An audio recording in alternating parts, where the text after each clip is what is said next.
Méditation du 17 octobre. Nous sommes son peuple. Reconnaissez que l'Éternel est Dieu. C'est lui qui nous a fait et nous sommes à lui. Son peuple est le troupeau de son pâturage. Psaume 100, le verset 3. Sachant que personne ne m'aiderait, je me suis efforcé de faire des heures supplémentaires au travail pour pouvoir payer mes cours. Je savais que je ne pourrais de toute façon pas rassembler la somme nécessaire pour le semestre, mais j'ai essayé de m'en rapprocher le plus possible. J'ai passé chaque heure de mon temps libre à la blanchisserie, repassant des vêtements. Quand le moment est venu de m'inscrire pour le semestre, l'administrateur m'a demandé de lui faire une promesse, que quelqu'un m'enverrait de l'argent de quelque part. Une tante riche, un parent ou un parrain. Mais je savais que je n'avais personne. Je ne comptais que sur mon Dieu et m'accrochais à lui dans la prière. J'ai dit à l'administrateur de l'institution que je ne pouvais mentir, que je n'avais personne, que j'étais venu à l'université en répondant à l'appel de Dieu. J'étudiais le matin et l'après-midi, je travaillais dans les ateliers d'entretien, prenant soin du gazon et des jardins de l'université. Après le dîner, aux heures du soir, je faisais un service de surveillance qui commençait parfois à 6 heures de l'après-midi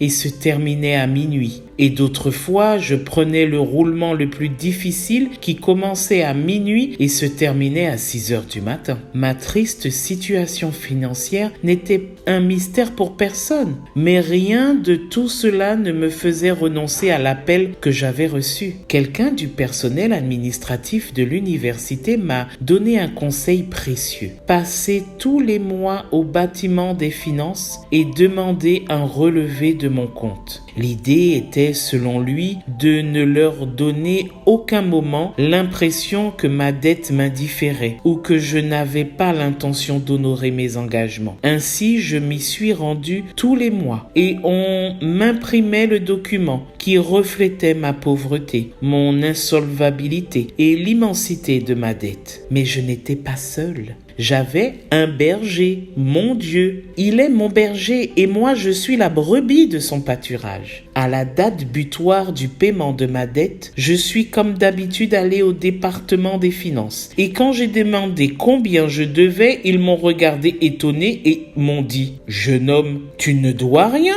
Nous avons reçu un chèque des États-Unis qui a réglé tout ce que tu devais. » Voilà ce qu'être des brebis de la prairie de Dieu signifie. Nous subsisterons grâce à la bonté et à sa provision. Prends courage et affronte la vie avec cette pensée en tête. Que Dieu te bénisse, passe une excellente journée et à demain si Dieu veut.